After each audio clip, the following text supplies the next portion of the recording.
I'll talk about this, why we do this with the other arm in another video, otherwise we won't really get anywhere. So we've got so much to cover. So the next thing we need to think about is how do we practice this? What's our plan for practice? And when we think about practice, we've got to think about Wang Xianjia advising us that one of the things we wanted to get across in Yiquan was first of all, don't wear the body out. So thinking about ways of training that are lifelong learning, lifelong enjoyment of training, lifelong development. And also one of the reasons for that is that cultivation within Yiquan, like advanced cultivation, takes quite a long time. So you want to keep a healthy body, so that you can actually practice and continue practicing. But we also want to train smart. So Wang Xianjia gives this idea of getting twice the results for half the effort, rethinking this idea about work for work's sake. A primitive way of thinking that unfortunately infects a lot of martial arts training, where hard work for its own sake just becomes like this virtue. You know, people put this phrase "eating bitter" on it and stuff like that. And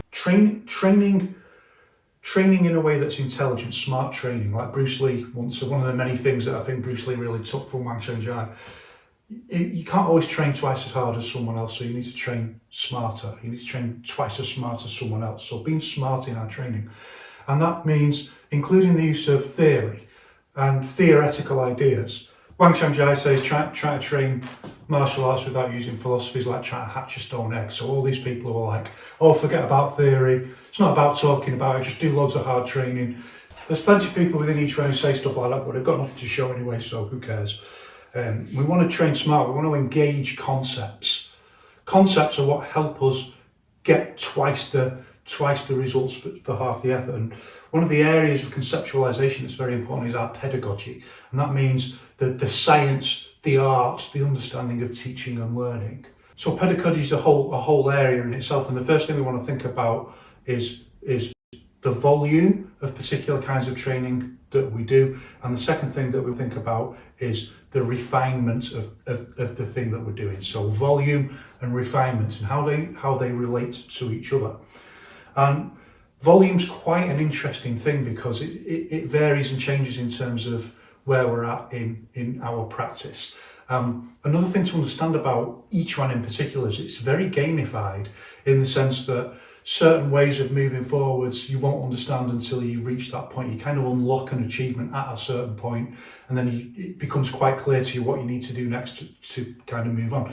And this is one of the ways that each one works as an intuitive system that a lot of people don't get, and all this stuff about, oh, you must train with a teacher and all that. So these people have become fixated on orthodoxy, and they kind of squeeze out this element of intuitive development that Wang Xianjia talks about. And actually that's a really important aspect of our pedagogy.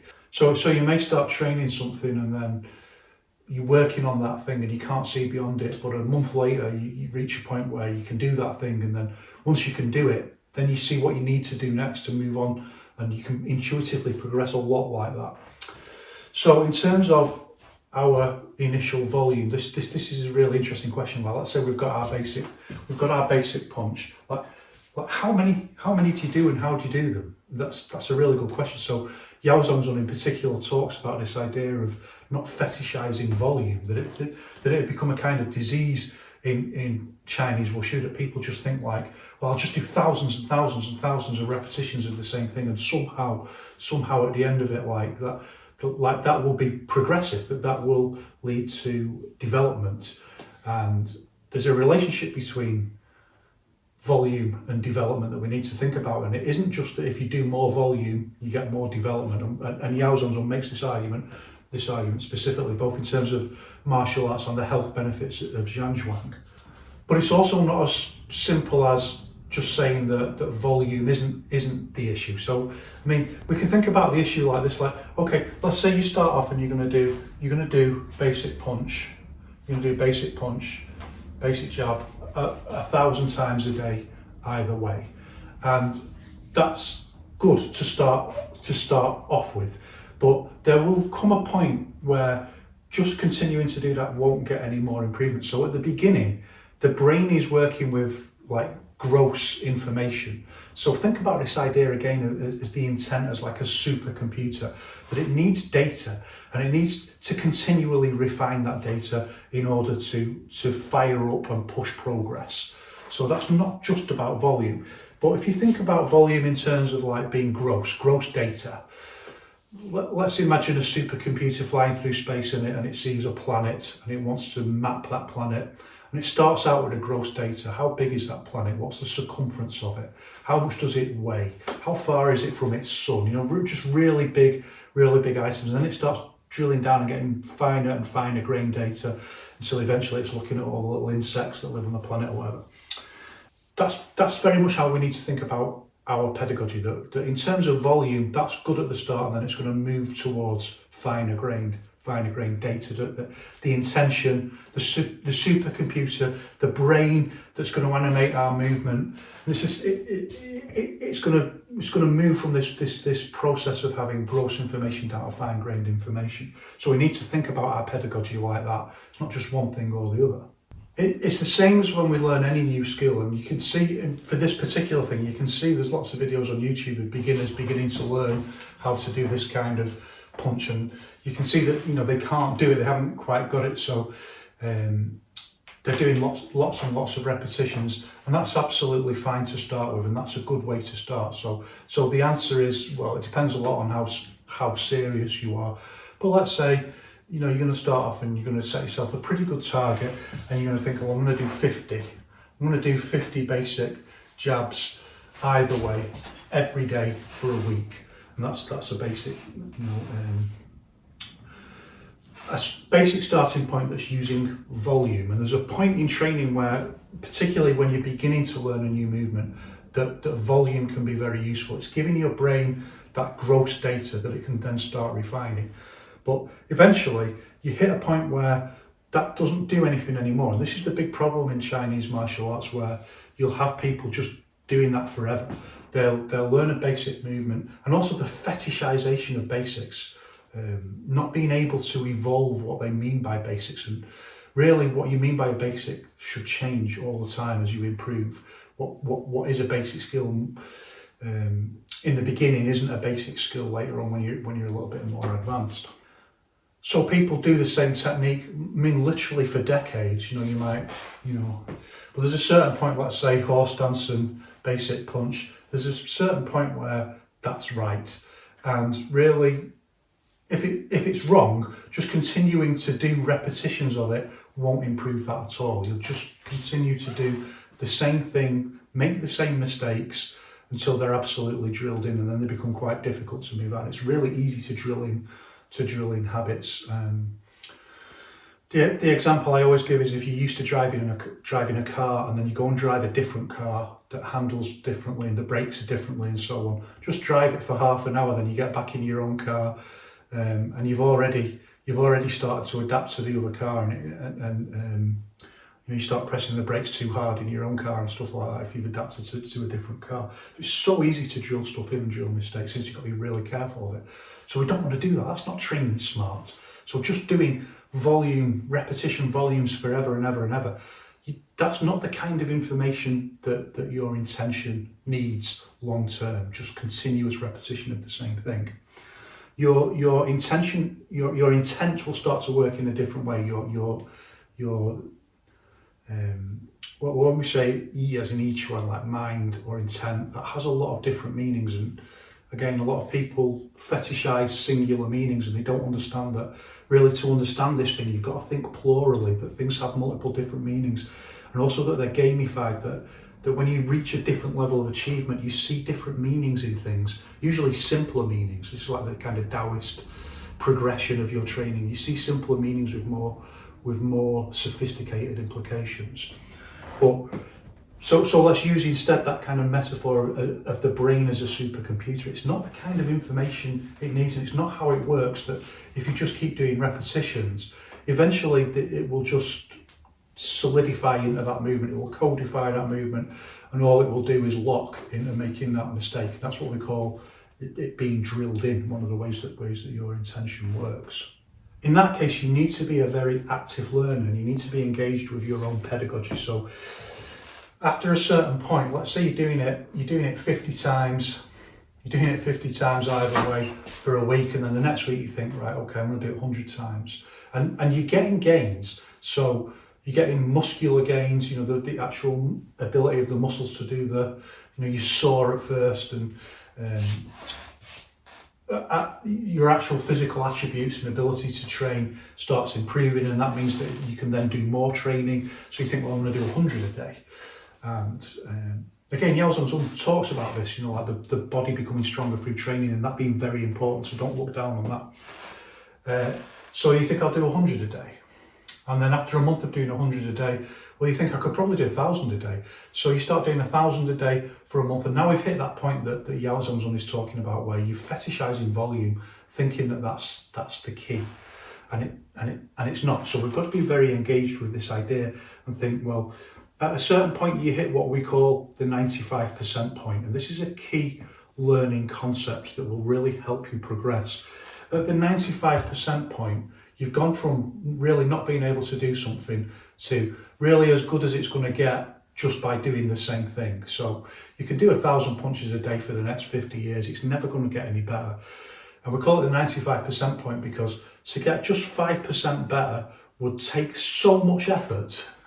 It would take so much unbelievable effort that by doing the same thing, that probably it would take you your whole lifetime. So it would take so much repetition that it's just not. There's no point anymore, and you probably wouldn't even achieve it. So you start thinking like, well, I'm going to do 10,000 basic jabs a day.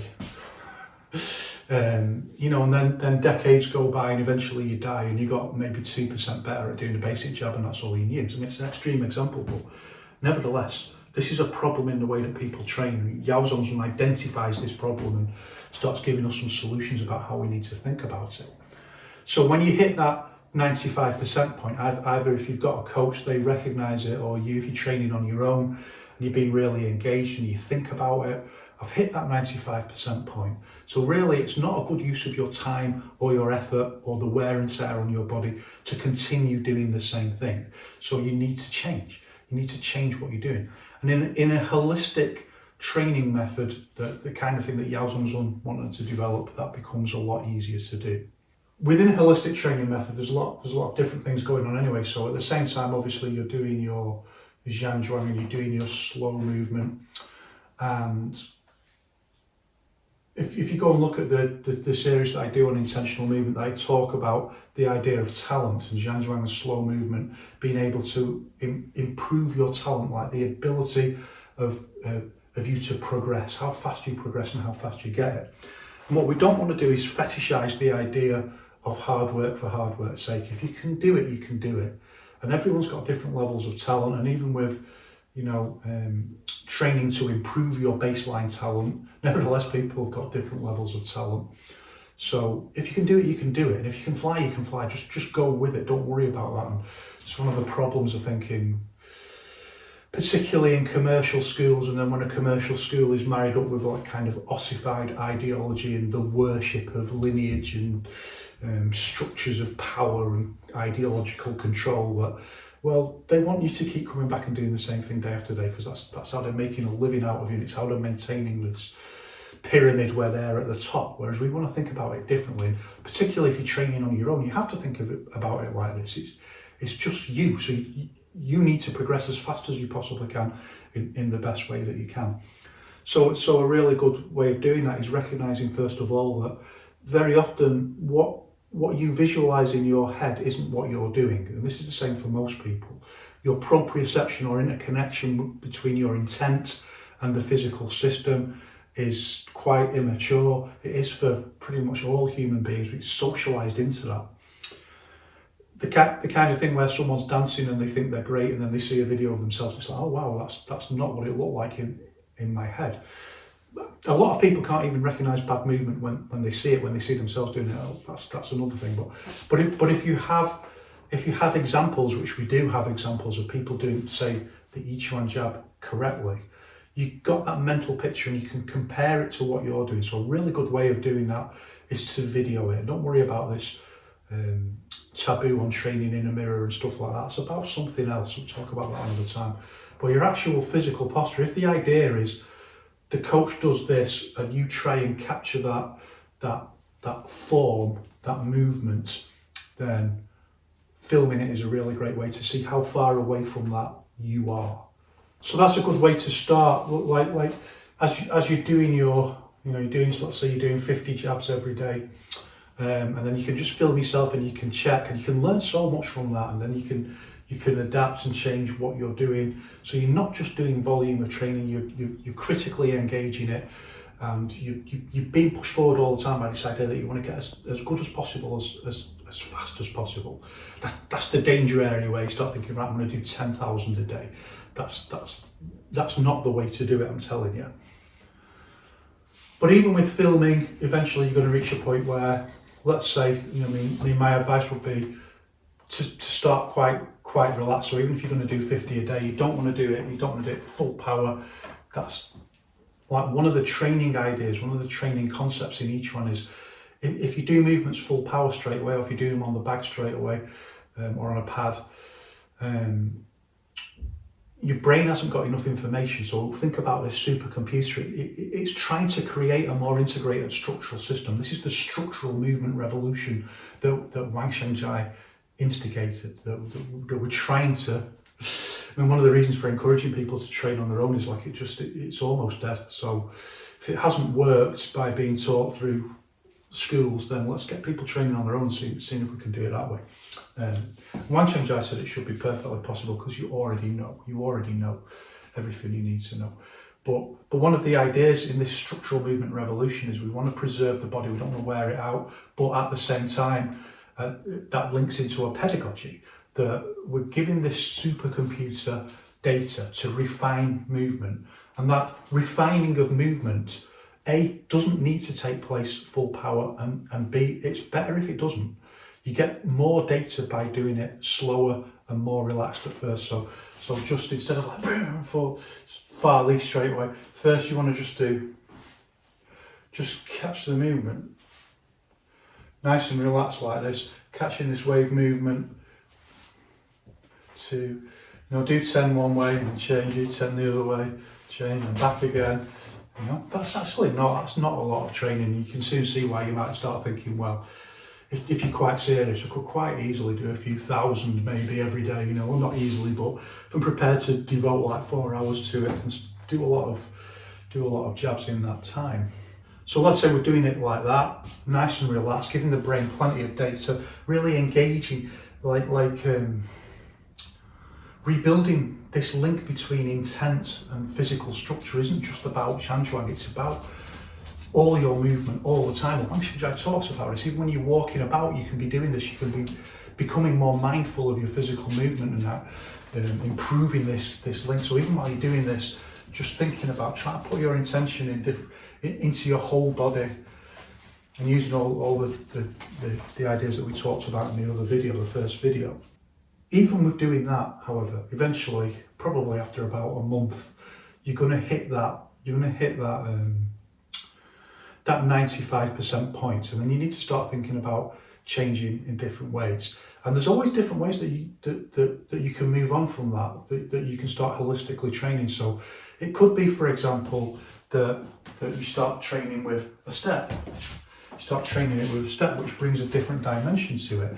And as you're training it with a step, you're still training the jab, you're still training the link between intention and form, you're still training your ability to form configuration, but you're taking it into a next level, so you're learning something else as well. At the same time, it starts becoming holistic. Or you might learn a different technique, you might start working on the cross. And by working on the cross, you give your brain a different set of data that's related, because it's still about structural configuration. And the punch isn't that different, so it gives your brain information from another direction, data from another angle that it can use to triangulate and contextualize as it starts to build this program that's going to animate your configurational genius that we all have. And it could be later if you're further down in the training and you start to get power. It might be that you start feeling like you're hitting the bag with power, and you start feeling like I always get a pain there. That muscle's not very weak. I keep pulling that muscle. It might be that you need to do some weight training to strengthen your physique. And I know there's a taboo against this, but Zhao Dao's in particular says if something like you identify something like that, it's a really good use for the weight training. You need to build your functional strength anyway. So building functional strength can aid your development. It might be that, let's say you're quite advanced down the line and you're doing sparring, all your techniques are great to getting in, but you're absolutely gassed and out of breath after 20 seconds. So, you know, you've gone as far as you can. You've gone as far as you can with learning how to spar at that point. The way to improve from that point is to work on your fitness. And when you work on your fitness, everything else improves and so on. So we start thinking like this all the time. Intelligent use of time. We've hit the 95% point with something. It's like, okay, it's far easier to get 95% better at something else than it is to get 5% better at that one thing. So this is training smart, training intelligently.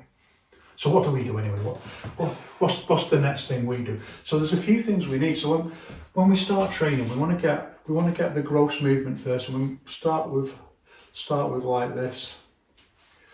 And this is our use of structural form. But then the next thing we need to do is think about what we call the lock points. So the lock point's a very similar idea. It's the same structural concept that people use in body popping. So when people are body popping, and they bring it up to a lock like that, and that's called a lock in body popping, in Campbell locking as it was originally called.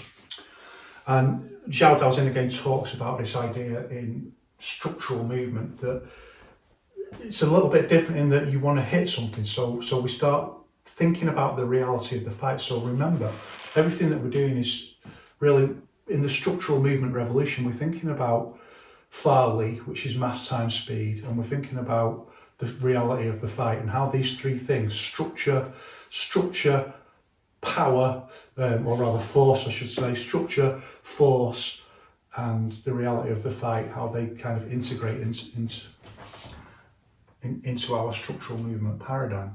So we think about, we want to hit something. So unlike a body popper, like if a body popper does that, they're not usually thinking about, well, I want to hit someone's arm up that way, so they don't have to think about, they've not got the same considerations about the consistency of the configuration. So if I want to hit someone like that with that movement, this kind of Campbell locking chicken wing movement, body popper does it with a much lighter consistency in the body and a much slower Farley. I want to do it much more explosively, and I want to, at that last moment, have a much stronger structural configuration, and I want it to be rooted to this back foot so that I can transmit force to this point. Just the laws of physics telling us how we generate force from this short movement, like this energy of a car stopping. This is like a thought experiment that in the early days of Yiquan, try to explain different kinds of force that we want to use. So a car can just run into someone like that. That's one kind of force. And then there's the car. If a car suddenly slams the brakes on and the whole chassis moves forward, everyone in the car moves forward, that's designed, that's more like Farley. That's the energy that we want, because you can't always just run at someone every technique like a quarterback in an American football game.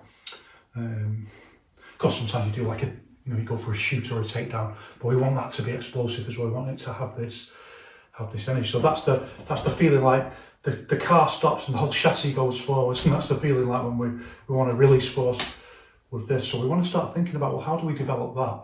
So this isn't that. This starts to help to develop something else that we call guiding force, and that's the kind of thing we do in push hands, where we maintain our structural integrity as we guide people's, we move people around. And I suppose the one I do all the time is when someone, I throw a punch and someone ducks over it, and I go like that and I guide them around, and then, go like guiding force.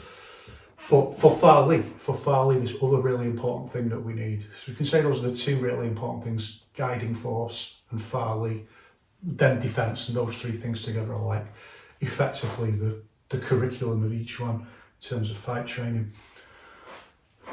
This is good for developing this kind of fluid structural movement, but we need to then bring it up to the concept that we're going to hit at a certain point and we need to transmit force to that point. So then we need to start learning about how to do a lock point. And the lock point is here, like this is the point where I'm going to hit the target and then down. So this is a different way of, if I do it this way,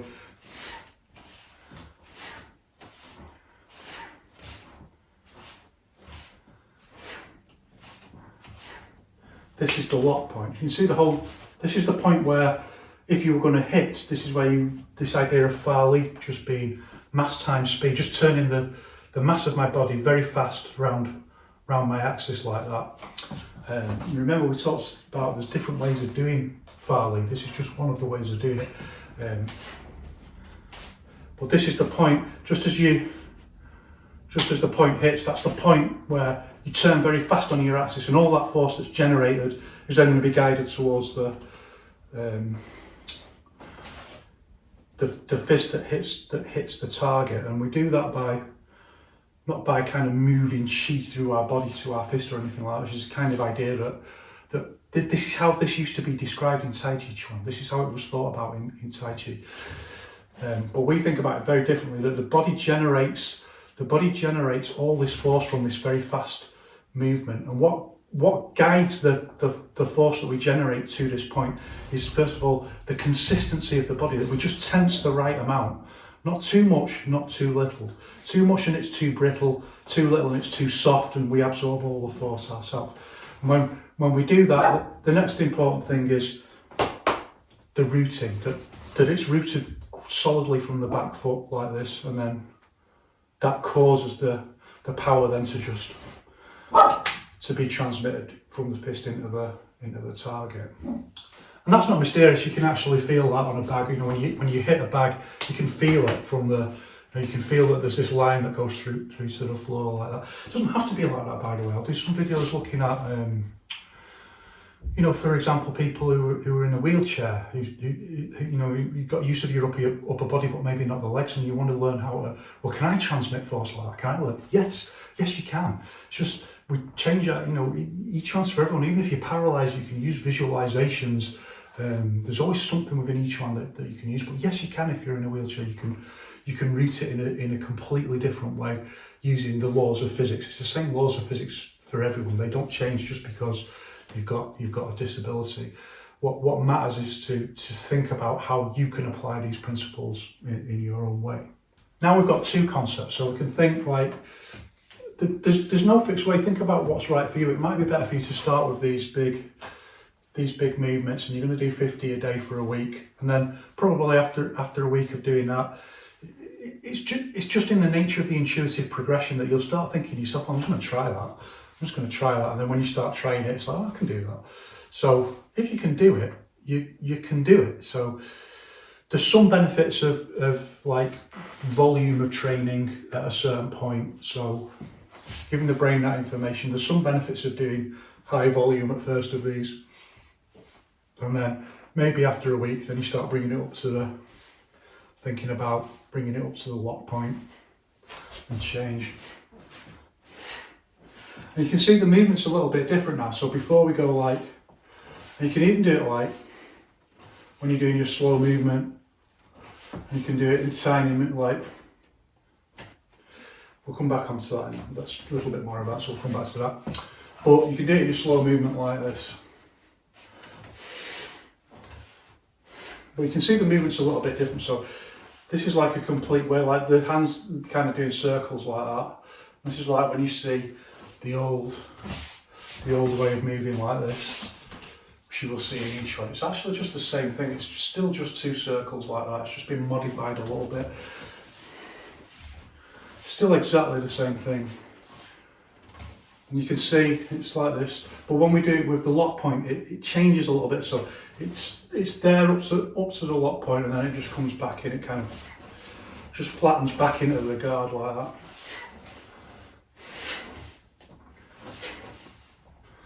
So it's the same but different, which is like one of the key phrases I always use when I'm teaching in Wushu. It's the same but different. It's a little bit different, 1, 2. So don't think like you've got to fetishize the big roll back like that, from just 1, 2 and then naturally back. 1, naturally back.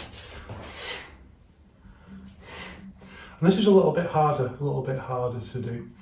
At the same time, you can see like I'm breathing out. There's a lot of stuff around breathing that can maybe talk about another time. But the most important thing is like however you breathe out on the technique, you want to feel like the breath is kind of pushing down into the tummy like that. But doing it very relaxed at first, doesn't have to be. Just like we're not hitting hard, we don't need to do, we don't need to make a big sound or anything like that, but feeling like just the core solidifies with the sense of the breath pushing down on the, so. But really we don't want to do that like with the mouth, so I mean people can argue about it, but it's got to be scientific. So in the earlier days of Yiquan, the noise was very much made with the open mouth, but now we would usually say like you don't want to separate the lower jaw from the upper jaw. It's not massively going to stop you getting your jaw broken, I have to say, but it's stupid to have the jaw just deliberately hanging off like that. Makes the target bigger for one thing. It makes it easier to hit the jaw. It just adds a couple of inches on, which might make all the difference if someone's just swinging a shot. So usually, try and make a sound that keeps the jaw more closed. Anyway, the important thing is that the breath kind of just pushes a little bit down on the. That's the feeling anyway. Bring it up to the lock point, and we'll just practice like that. The method we want to use then is like, well, once you feel like that's looking okay and it feels okay and you feel like you're getting it, then if you've got someone to train with, like the next step really should be like, first of all, they hold a hand out like that. And there's a reason for this. It's not just like people couldn't afford pads back in the day. You don't want to start hitting too hard straight away. Like it deforms the movement. It gives your brain the wrong kind of data. You start hitting it fast and start hitting it with power, and you don't realise that the movement is wrong. It's masked in the speed and the power that the movement is wrong, and that makes it harder later on to bring the real power in. The best way, the shortcut makes long delays. There's no shortcuts, right?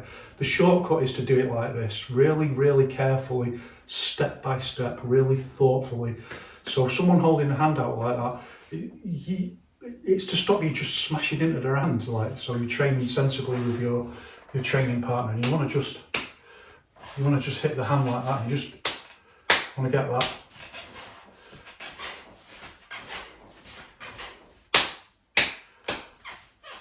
Onto their hand like that, and then that gives your brain the right kind of fine-grained detail that it needs.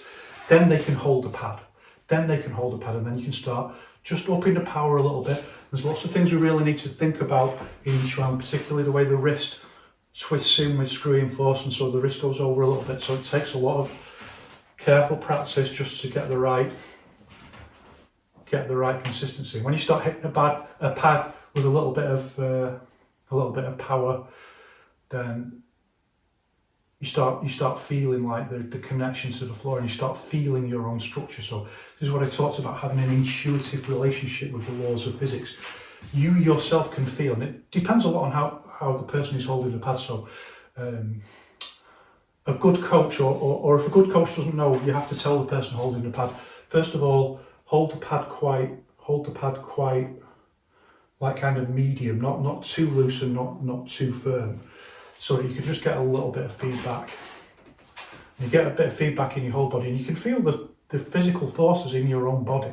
So when we talk about internal force, and when Wang Chungjia is talking about internal forces, it's not talking about anything mystical. You can feel these actual forces, tensions and torques in the body as you do this, and you can feel it, and you can use that information then to guide your development. That you can start feeling like, okay, when I hit this way, I feel like, I'm not feeling anything else in the rest of the body. So you just change the consistency of your configuration so that you can transmit more force. How much you need to do that, really, it depends on you. And like, as soon as you start feeling like you're getting it and you're progressing, then that's fine. Trust yourself, proceed intuitively. But you're usually going to need to spend some time, let's say Could be a couple of weeks, could be a couple of months on each phase. If you're really talented, it could be a couple of days, and if it is, don't worry about that. If you can do it, you can do it. So my coach always used to say, if you can do it, that's the only thing that matters. So it doesn't matter, like in China, it doesn't matter where you learn it from. It doesn't matter how you learn it. The only thing that matters is, can you do it? And if you can do it, you can do it. So just don't worry about that. If it takes someone else like 10 years to get it, that's their problem. But if it takes you 10 years to get it, believe me, I've seen this multiple times where people have been super talented and can get stuff straight away, but they don't have the mental will and strength to continue and keep going on the path. Whereas the person who it takes 10 years to get, which is basically me, somehow they have a different determination. So like, what matters isn't to be the first one in your cohort that can do it. What matters is to be the last one who can still do it, you know. When you're 18, you can still do it, and everyone else has long since given up. That's what matters. So I can't tell you how many repetitions you need to do of each stage, but all I can say is like be intuitively aware of when you've reached the 95% point, and from that point, then change into another stage. And our next stage from there is very simple. Just get a pair of boxing gloves. You want different boxing gloves for sparring. You want some nice big boxing gloves for sparring, but for hitting the bag, you want much thinner bag gloves. And particularly for each one, be very wary of gloves hitting the bag that are kind of really rounded on the front. You want ones that are flatter on the front. So be very careful when you're buying them, because you're going to do things like when you hit, your wrist is going to be turning over a little bit. You don't want it rolling on the. You don't want one that rolls on the bag, and particularly not when you're starting. And you can. What I'm going to say is you want to do some without gloves on and some with gloves on. You want to get into that habit very early on. So you can start on a bag without gloves, because we're going to do it really light. So you've got your bag and you just start literally like this, just like this level of power. And now what you're doing is you're hitting something much more solid. I mean, you can have worked on this with your training partner if you've got one, by telling them, okay, now hold the pad much more solidly, you know. Like there's different things you can do with the pad holding. You can hold it solidly, or you can hold it very carefully but loosely, so that if they don't hit the middle, it'll just go off the side like that. Sometimes when they hold the pad very solid, you can hit it on the side of the pad, so it wasn't very accurate, but it looks like a good hit, it feels like a good hit. So that can be very misleading, like the accuracy wasn't there. And that's something else that, you know, when you hit the 95% point, you can change to working on accuracy, hanging like a ball on a thread or something like that, and hitting that. All those kind of training things that you've seen. So one of the things that people can do, pad holder can do, is then hold the pad much more loosely, so that if you don't hit it dead in the centre, you don't get a solid connection. So it helps to train your accuracy. So every kind of training really is a compromise. There's always something that it's negative for, you know, like just exactly the same as if you put the gloves on and spar. That's not the same as a street fight, you know, believe me, it's not. But nevertheless, it's essential, because the attributes, the transferable skills and attributes that you develop through sparring they can't be developed any other way. So anyway, so you could start on the pad, you know, hitting the pad bare knuckle, and your mate just holds it a little bit, you know, with a little bit more solidity. But eventually you need, like a pad really never has that solidity. I mean, you can do the double hold like that, but you want that density of a bag. It just gives a whole different, like this intuitive relationship with the laws of physics that you try to work with. So you hit really light at first, because the last thing you want is the first time you hit, like your wrist buckles over like that. Because one of the things you're needing to test here that a pad doesn't test is like when you hit, is your structure right in the arm, this unity of square and circle where it's not straight and it's not completely like a swinging haymaker, and it's not completely straight like a Shaolin Chuan punch. It's somewhere in the middle. So you hit really light at first, and you just get a feel for the energy rebounding back into your own body. And that's going to teach you so much about your own structure. It's going to be a coach in itself. So all these people are talking like, oh, you must be part of this orthodox lineage. A coach can't teach you that. A coach can set up this training. A coach knows to do this, but a coach can't teach you the things that you need to teach. Only hitting the bag itself can teach you this feeling, this relationship with the kinetic force and rebounding back into your own structure. And again, then you start coming back to you started again now. So you've got to the 95% point and you started again. So you go back to the beginning where actually volume is quite useful. So you do quite a lot. You're at that point again where you're taking the rough data of this new planet that you've encountered. So you can start doing quite a lot in terms of volume, just hitting, and then eventually get, and other things will start happening, of course, like your hands will start toughening up and stuff like that. And it will be more of a strain on your muscles, so your muscles will strengthen relative to the task, and changing. And you'll develop like that. So I can't obviously describe in every minute detail how that works, but you feel it in your own body. You've got to be really engaged. And this is also another reason why this is the genius of Yiquan, this idea that intention has got to reconnect into the body. So much nonsense talks about this, it's unbelievable. And I think it's not a coincidence that the people who talk nonsense can't actually show anything of practical value. They can't hit a bag with power. So one of the things we're doing here is, like as a pedagogy, as a learning tool, is using this process of reconnecting our intention so that we can actually be more aware of the laws of physics as they are presenting themselves as real forces in our body, real tensions and torques, and real internal forces, not imaginary magical powers, real internal forces in our body.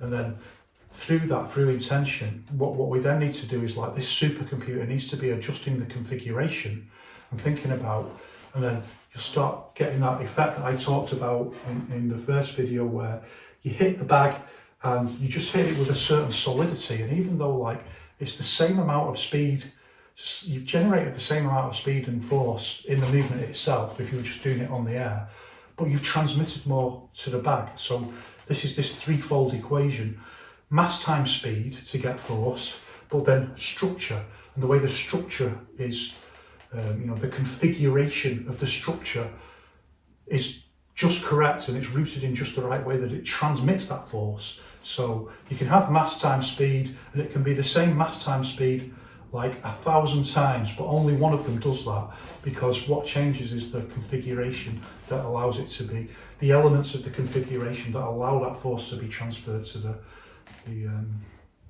the target. And that's why you'll hear that the bag will go up like that. And that's what you try to develop, that solidity. And that's why it explains things like, when people play snooker, big snooker fan, so some people have what you call cue power, where somehow when they hit the ball, they can just get so much more zing on it than the next person.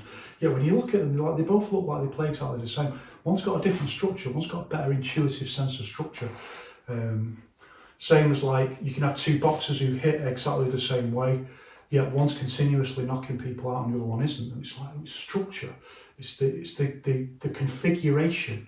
They're able to transmit more force by just having a superior configuration that allows the right level of tension, this interaction,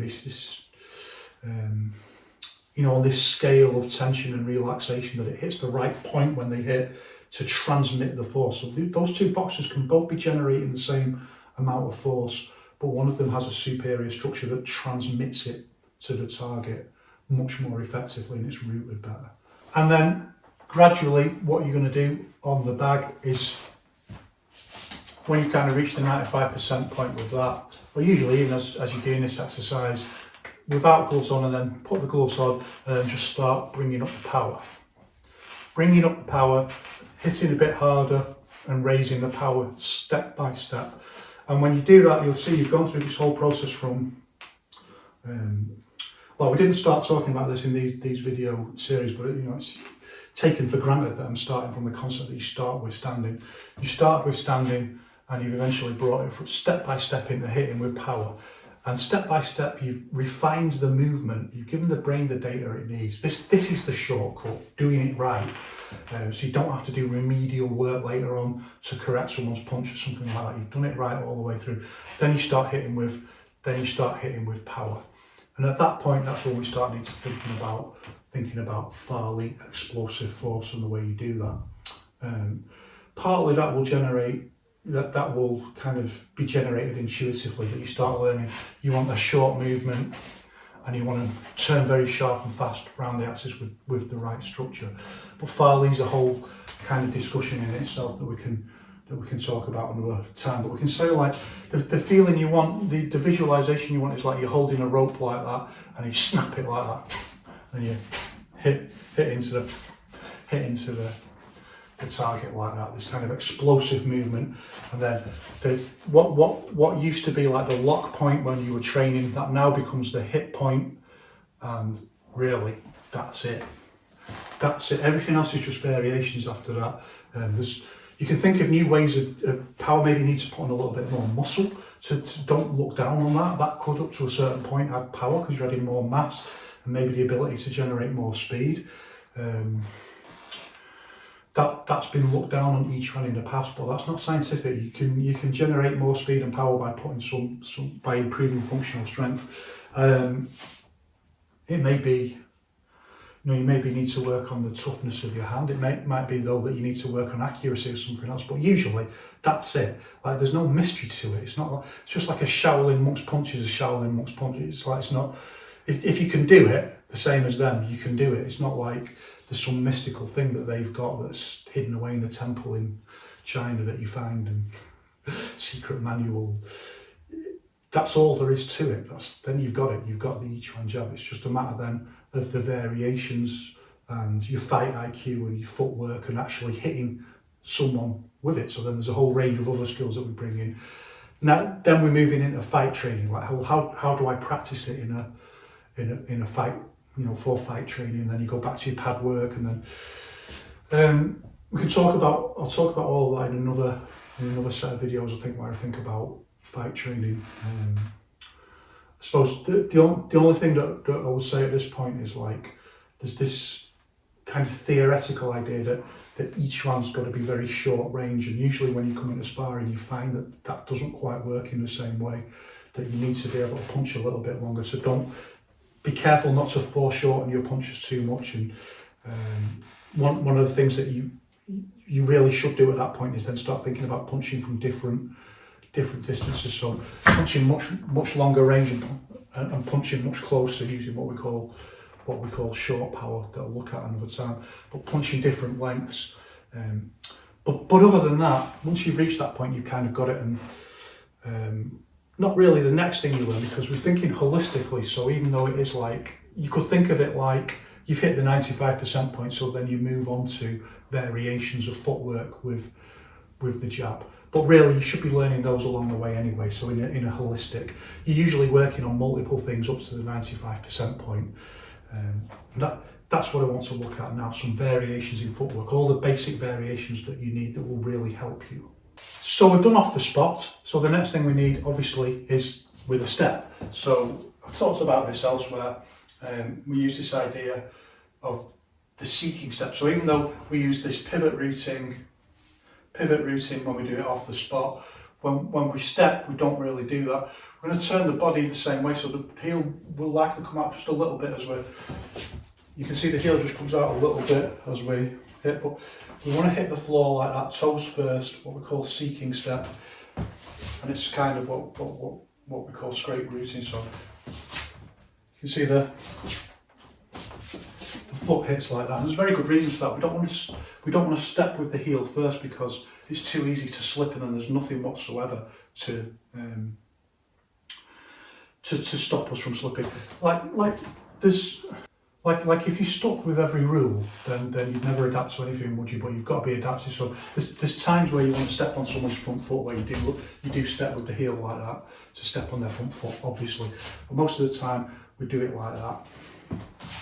And then we've just got to integrate the movement. So as the foot steps forward like that, the back hand comes back like that. Like that. That's going to be our movement.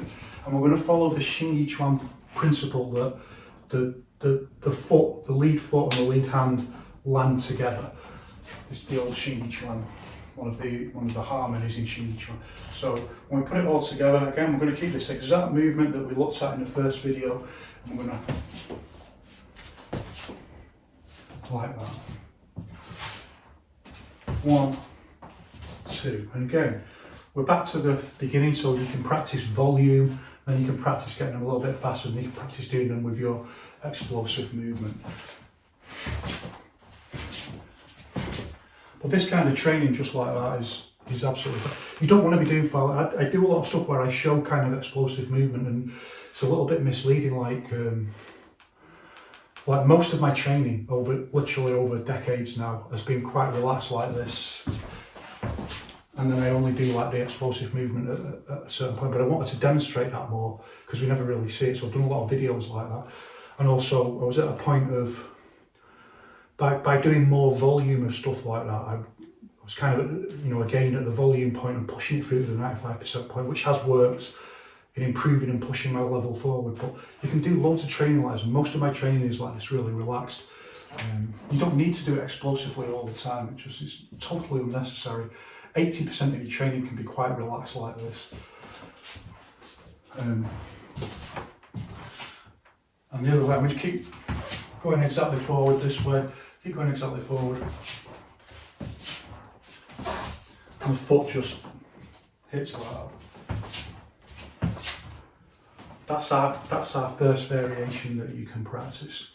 Next, of course, we need to move back, and like the right way of moving back, it's a little bit different to there's a couple of ways of moving back, but there's only one really good way of moving forward. You know, there's different ways of moving forward. So the first way is we're going to step back. Same thing, like this part of the foot lands first. We step, and then as the foot comes back, then we go into so it scrapes back like that, again kind of scrape moving, scrapes back on the ball of the foot. The heel just comes up a little bit like it wants to do a pivot route, but it isn't quite doing it. So you can see this kind of, it's almost quite lumbering. As we step back, then the body lifts up just like before and opens into the... I'm only stepping back this little bit like that, I don't want to step back too much. You can always be swept anyway, it doesn't matter, you can just be stuck like that, someone can kick your leg out. But you don't want it too big, because it becomes much harder to compensate for it. And again, as the foot hits there, then the punch it. So people who talk about like you must maintain like they interpret this idea of the unity of hand and fist as meaning that they've got to be in line all the time, like like you would move like this. But if you were to do that, then you would step and then you'd have to do that to keep them in line. It doesn't make any sense whatsoever. So 1, 2. Step like that. That's our stepping back variation. Well, it's our stepping back variation number 1. There's another stepping back variation that's quite useful, and sometimes it's much more useful, and that's to do it from the front foot first. So before I was back and punch, this one is step with the lead foot and skip back like that. We usually do this as like a little skip.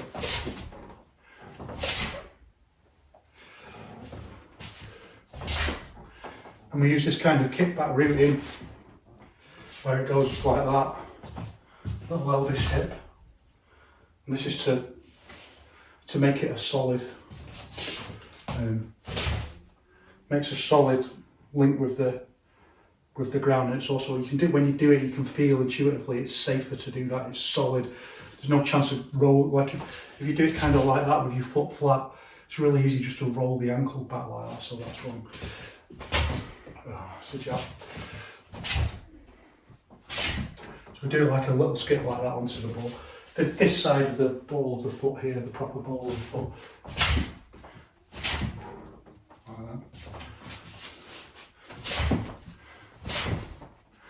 that. That's our other moving back variation that we need.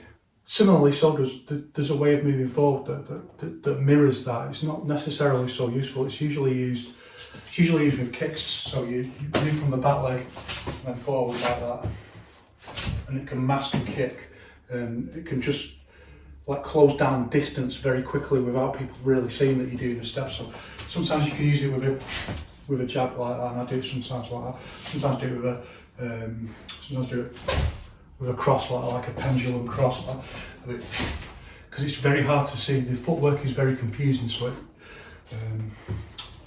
it can position you very quickly in a really good position without your opponent being able to clock, to be able to see what you're actually doing.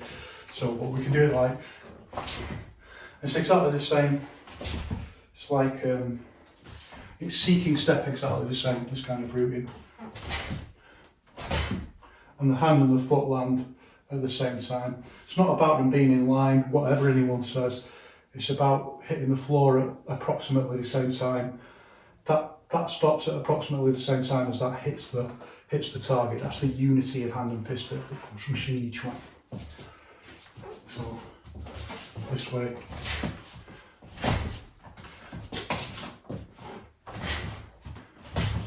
All of these things ask us to use the structure in a slightly different way. The configuration is slightly different for each one. So that also begins to teach our brain like more advanced ways of thinking about configurations and structures.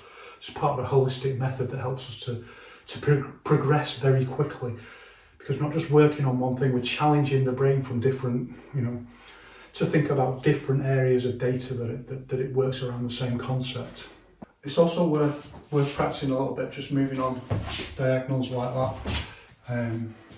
So we start here, and I'm going to move on diagonals. 1, 2. So that's our next useful variation, basic variation, just working on diagonals. Because to make each one work as a system, you've got to be ambidextrous, and you've got to use footwork very creatively and very intuitively, otherwise it won't work. It's in the nature of because we're moving big structures around, so we need to be able to use footwork to create openings, and also it's a big part of our defensive strategy, that rather than covering up too much, we're trying to be harder to hit and moving footwork. So you really need to drill in all these footwork concepts. So just stepping out, and the ball of the foot touches the game. Just turns in a little bit like that as it steps out. Just turns in a little bit, like a bit of a Michael Jackson step. That's so that you don't go over on the, you can feel it intuitively. You don't want to step too flat, because you can just roll right over on the foot like that. So you want to step and hit with the ball of the foot. Just practice. What I'm going to say is do eight of everything either way, and then you've done your complete set of training. The other way, diagonally, that way. Do eight either way. Our next basic is to move to the side, and we do this again. It's just very, very similar to the diagonal movement. We just step out. So lead leg steps out, and then we punch.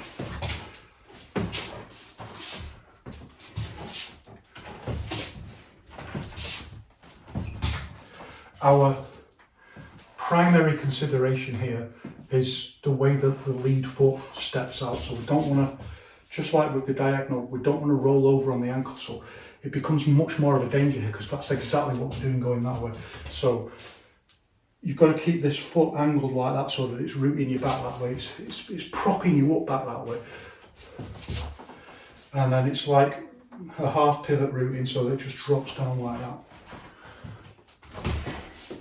See, it drops down like that. It's like that movement, but it starts from there and then drops down back into that, and that keeps you rooted, and stops your ankle from going over that, or it limits the possibility of your ankle buckling over that way. So you see, there's a scientific reason for it. A lot of thought's gone into everything, so it's a scientific concept.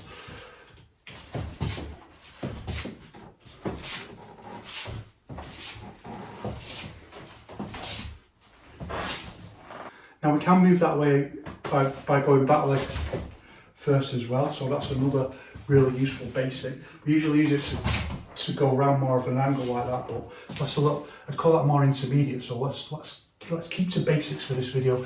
So We start with the back leg. I'm just going to step like that till we're in line. And we're going to use this, especially when we do it fast and explosively.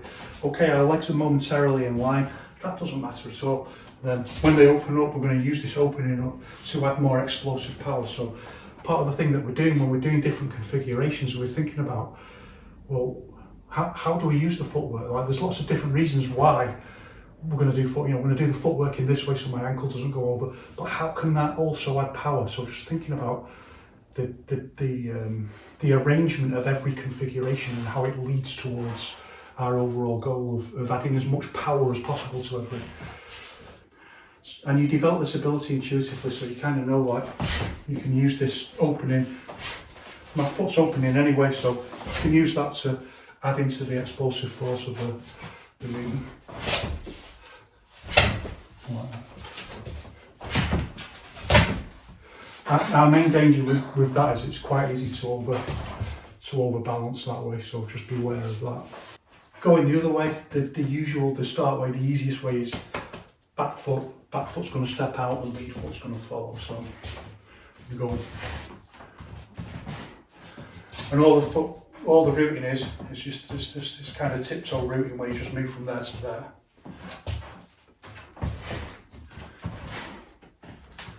And the other way. So it's a really easy posture. It's really useful for helping improve your intuitive footwork ability. Step, step, step. Of course, you can use all of these for everything, for all the techniques, for elbows, for kicks as well. You can use all the same footwork. So by learning this set of footwork techniques, you can massively increase your overall understanding. It's like Lego bricks being put together. You can then use that for, elbow or hook. It's all the same footwork. So kind of your organic, holistic way of learning can progress very fast like that. In exactly the same way as we can, use the back. We can go both ways. That way we can go both ways that way. So the easiest way is back leg, as I've shown them. The next way is the lead leg first. So lead leg steps across and we change this way. These are a little bit more, it's a little bit harder to do it with the lead leg than it is with the back leg. But these are all your basic, so just practice.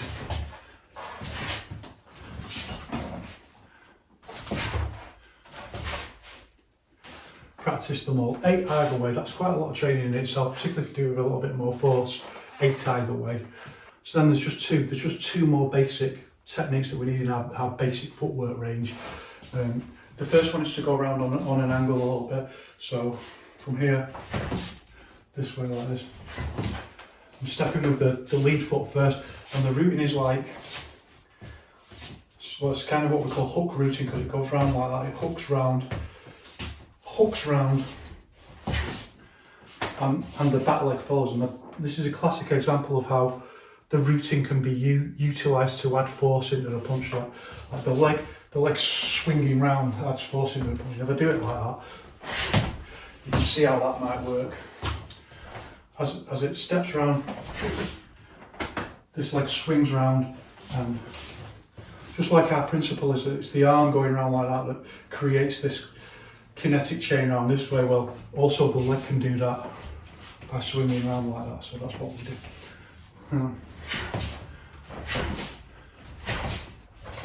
The other way. Just going around in a circle like that. A little bit more advanced is to do it from the back leg first. So instead of going around with this hook routine, this leg just comes around. I don't know if it's more advanced actually, it's not that much more. Maybe it's easier, give it a try. So 1. I think it feels a little bit more awkward at first, but give it a try. So that's 2, isn't it? So there's one more really basic step that we need to learn, and then that's it for all our basic steps. And that's the step in jab. So from the start position, come in this way, in and out, classic kind of zigzag triangular step, as it's now called, Mozart boot step, and then into the, it's kind of it's a seeking step, but it's also a slide, what we call a slide route, because foot's going to stay flat to the floor and it's going to slide into position, and we're going to use that slide very much like the old way of generating force in each one, like that for a punch. That slide route, to slide the body weight into the target, into the explosive movement, and by that we're going to add a little bit of force, a bit of momentum force into the punch. So one, like that.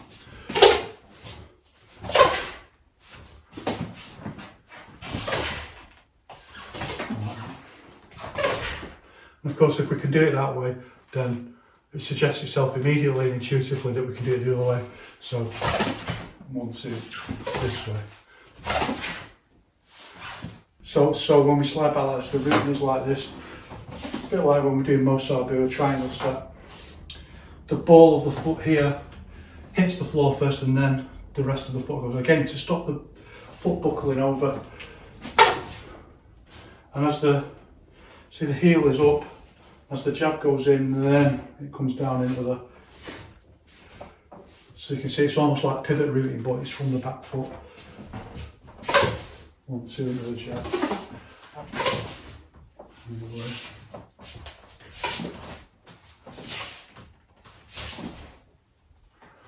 And we use that